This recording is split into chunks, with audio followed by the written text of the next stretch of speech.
ALS, Alternative Learning Systems.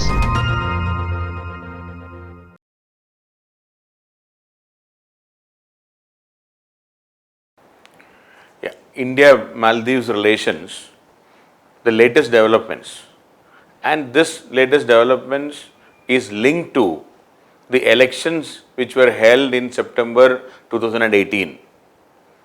First of all, let me talk about the elections and the results. The presidential election which took place in September 2018, and in that elections, the president of the then president Abdul Yamin, he lost the elections to the combined opposition party candidate Ibrahim Muhammad Soli.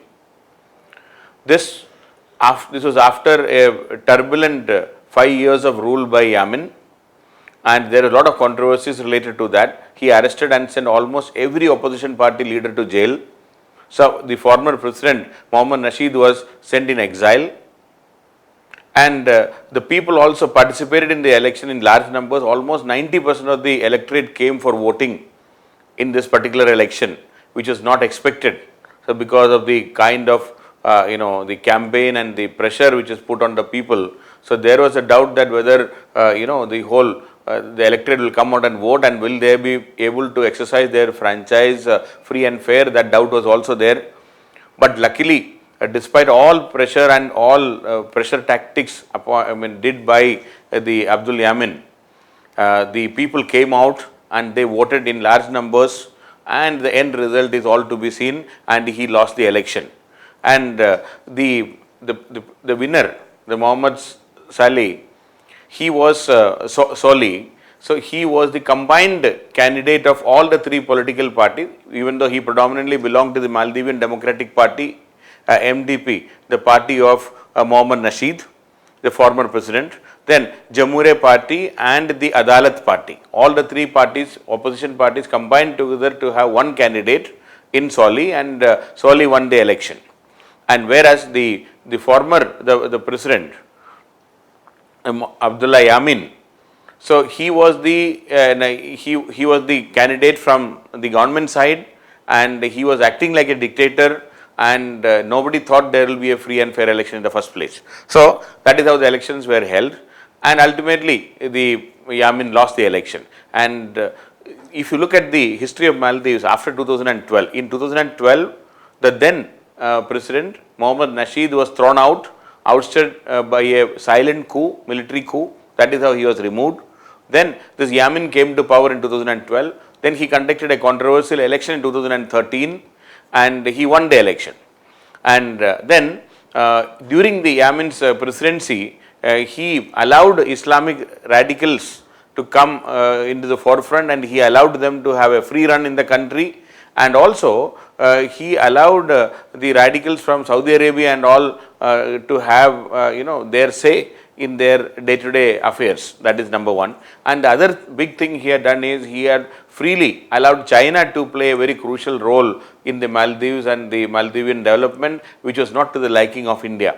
Even this year, this year means in 2018, before the elections, in February, he even declared a 45-day state emergency, fearing that his opponents will impeach him. And then he even targeted his own half-brother, the main ruler of the Maldives for many years, many decades, the former president Abdul Gayoom. He was also arrested, and on the eve of the polling, police was used elaborately to threaten the opposition party, the MDP party candidates and their supporters. But despite all these things, Abdul Yamin lost the election. But in the process, during that 5 years of his rule, he fostered a very close relationship with China and Saudi Arabia, ignoring India completely. And we were even asked to withdraw our the helicopters given to them for the rescue operations and all. Indians were asked to file for visa and scrutiny, a special scrutiny against the Indians who are applying for visa in work in Maldives, especially in the hotel industry. So lot of tactics used by President Yamin was totally against India, and we were thoroughly frustrated during his rule. So a welcome relief for India when he lost the election, and the combined opposition candidate and Ibrahim Mohammed Soli came to power in Maldives in September 2018. Coming to the bilateral relations between India and Maldives, definitely our relationship between the two countries were in bad shape when the President Yamin was in power, and he definitely took an anti-India stand. After the his loss in the election, things started dramatically changing, and in fact, the biggest issue is this India's relationship with Maldives is closely linked to a strategic interest in Indian Ocean region. And most importantly, our security was under threat because of the radicalization which were going on in Maldives. And also they were allowing non-transparent investments from China especially, which was a major concern for India, and we never knew whether they will allow the Chinese ships, or whether they will lease out any port facility to Chinese or not. So all these things were completely unacceptable to a country like India. Moreover, during the entire tenure of the first term of Prime Minister Modi, he did not visit Maldives. This is the only country in the neighborhood or anywhere nearby he did not visit during his entire tenure. That itself shows that how much frustrated he was about the behavior of the Maldives during the President Yamin's time. And he was arresting almost every political opponent, and all these things were going on. And also, as I mentioned earlier, the President Yamin even refused to renew a contract of military helicopters gifted by India, and also the trade diversification agreements which were there. We were fully frustrated about this, and the Chinese investments were another matter of concern for us. So finally, the change of guard was definitely a major welcome relief. Prime Minister Modi immediately visited Maldives, and after his visit, Prime Minister Modi's visit has helped in, and a high level visits were there. So Modi visited Maldives in September 2018, and the President of Maldives, Soli, made a state visit to India in December 2018. So things started dramatically changing, and India was also understood the game played by the Chinese, whereby they were giving financial assistance and money to the Maldivian economy. We also wanted to reverse the former strategy, and we also wanted. So let us now talk about India's assistance and India's strategy after the change of guard in Maldives. First of all, India has offered a $4 billion financial assistance for the socio-economic development programs in Maldives in an attempt to improve life. $4 billion financial assistance. Also, India announced an 800 million line of credit to finance infrastructure projects, $800 million, during the visit of the External Affairs Minister Sushma Swaraj to Maldives in March 2019. Then India's aid to Maldives has also increased dramatically from $18 million or 125 crore rupees to around 575 crore rupees, that is around $83 million in 2019-20. Then a visa facilitation agreement came into force in March 2019 to boost people-to-people contact. Other important agreements include implementation of high-impact community development projects through local bodies and collaboration in energy efficiency, renewable energy, information and communication technology, and electronics. So these agreements are also signed. Now, the President of Maldives is speaking the language of India First policy, and India is promoting a neighborhood first policy, which suits both of us. And India's assistance in setting up a coastal surveillance radar system and participating of Maldives in the second defense cooperation dialogue in January 2019 is definitely improving the relationship between the two countries and increasing the maritime security and counter-terrorism activities in this region. Also, a trilateral agreement between India, Sri Lanka and Maldives is in place, and a trilateral military exercise are held along on a regular basis now. So definitely because of all these steps, the relationship between India and Maldives is on upswing. And after the Soli government came to power, let us talk about some of the the steps taken by them, and which is helping in improving the relationship between India and Maldives. So first of all, in the Soli government has started the balancing act, and it is willing to engage both India and China, and it reversed Yemen government's withdrawal from the Commonwealth and restored ties with even Iran and Qatar also. So Yemen government had walked out of the Commonwealth, so they have rejoined the Commonwealth and also restored its ties with Iran and Qatar. That is one step taken by Soli. Also Soli has also, but of course they have not completely abandoned China. Obviously they cannot afford to, because of the kind of investment Chinese have done. And once again, former President Nasheed was very vocal against China and Saudi Arabia's role in Maldives, but definitely they want to balance it with India and Japan also. Now Saudi Arabia and China was the primary focus of the previous government. Now India and Japan will be the primary focus of this government, and balancing it with both. And but one thing we should know about this Soli government's survival is also, internally also there are issues. For example, he was a joint candidate of all three political parties. But immediately after the election, presidential election, the opposition Jamhuriya party walked out and joined the Yemen's Progressive Party in the parliament election.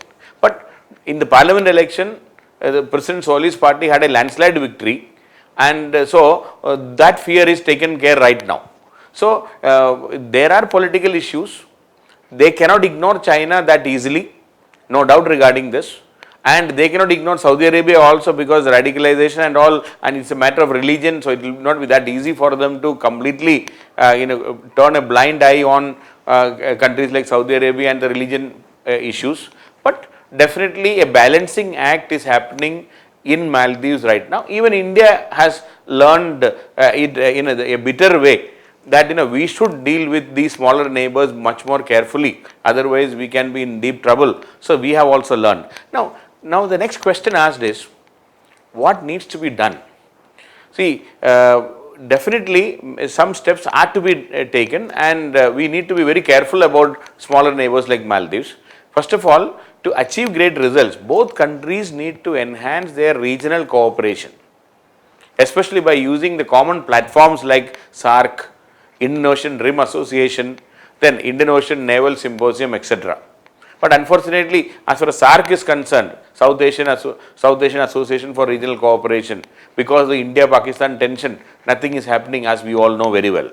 Then Maldives' reliance on China to develop and the infrastructure projects is a matter of concern for us, and it can be a debt trap also, as we all say. See, in fact, China has invested almost 2.5 billion in infrastructure projects already, and the accumulated foreign debt because of the Chinese investment, Chinese debt itself is almost 40% of the country's GDP.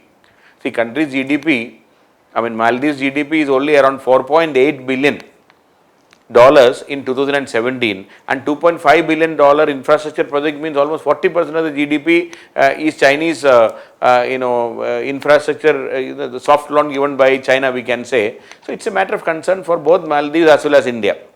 Also, Maldives supports the Belt and Road Initiative, and its debt payment to China alone is the total requirement right now is around $3.4 billion. So Maldives is still supporting Belt and Road Initiative. And one more point I forgot to mention, during the previous President Yemen's time, China signed an FTA, free trade agreement with Maldives. And in fact, the second country in South Asia to do after Pakistan. Pakistan signed a free trade agreement with China, then Maldives signed a free trade agreement with China. So these agreements are still holding. Maldives is still supporting the Belt and Road Initiative. They are not walked out of it. Only thing is that President Soli did not go to the Belt and Road Initiative in a summit in Beijing this year. That is the only concession which has happened. But otherwise, they are still supporting, their infrastructure projects are still on. China has invested heavily. For example, they have constructed a bridge from the Maldivian airport to the capital Mali. Then they have started their own embassy, Chinese embassy in Maldives. They are also developing some, they have secretly agreed to have a land reclamation project in Maldives, whereby China will invest heavily, and also some townships are being developed by Chinese. Almost 30% of 20% of last year's total tourists came to Maldives were from China. So Chinese are promoting tourism to Maldives. So various deeper relationship, economic relationships are there between China and Maldives, which we cannot ignore, or even Maldives cannot ignore. So China is a reality. The relationship between Maldives and China is a reality. Even President Soli may not be able to completely discard the Chinese from the scene. They cannot replace, or India will not be able to replace that. So that is a reality right now. So we cannot ignore that particular aspect. But as far as India, Maldives, and even Maldives themselves are concerned, three major threats I would like to say. First of all, climate change. We don't forget three major threats for Maldives. I would like to say is, one is climate change, and Maldives is a flat country. It's a coral reef. It's a coral atoll. The highest point is just 2.4 meters above the sea level, and if you go by the present trend of sea level rise, most 70% of the Maldives will be underwater by 2100, which is a matter of concern for everybody, and they will be vulnerable to these kind of sea surges, storms, etc. So climate change is a major concern for them. Second major concern for Maldives, especially after Yamin's rule, is the Islamic radicalization, which is a concern for India also. Because during Yamin's rule, they freely allowed the radicals from Saudi Arabia and various parts of the world to indoctrinate the people. Maldivians were a very moderate country, moderate Islam they were following. But unfortunately now, because of the radicalization, so many people have joined the ISIS and all from Maldives, and the per capita contribution to ISIS is one of the highest in the world. Because they are only a small country, less than 6 lakh population, and if so many people have joined, that is a matter of concern for us. So Islamic radicalization promoted by the previous President Yamin is a major concern for all of us, and it will be very difficult to come back from a radicalized country, a radicalization which has already happened for more than 5 years. That is second concern. And definitely the third concern is the Chinese angle. The Chinese are here to fish in the troubled waters. And unfortunately, the Maldivian president, the former president, was more than happy to be a pawn in the hands of the Chinese. And they started many projects. It's a debt trap for them. And like what happened even in Sri Lanka, Sri Lanka's Hambantota port, which was developed by Chinese. But later on, because Sri Lankans were not able to pay back that, they were forced to lease it to Chinese for 99 years. Similar things are what is envisaged, or that is what is going to happen in Maldives also. And the Chinese investments can be a debt trap for them. Chinese President Xi Jinping visited Maldives in 2014, and the way Yamin and Chinese were doing business, it was a matter, definitely it put a lot of pressure on India also. Our strategic interests are affected by this. So definitely three important threat. I will always say, the first one is the climate change is a threat to, that is India may not be able to do much. India alone may not be able to do much.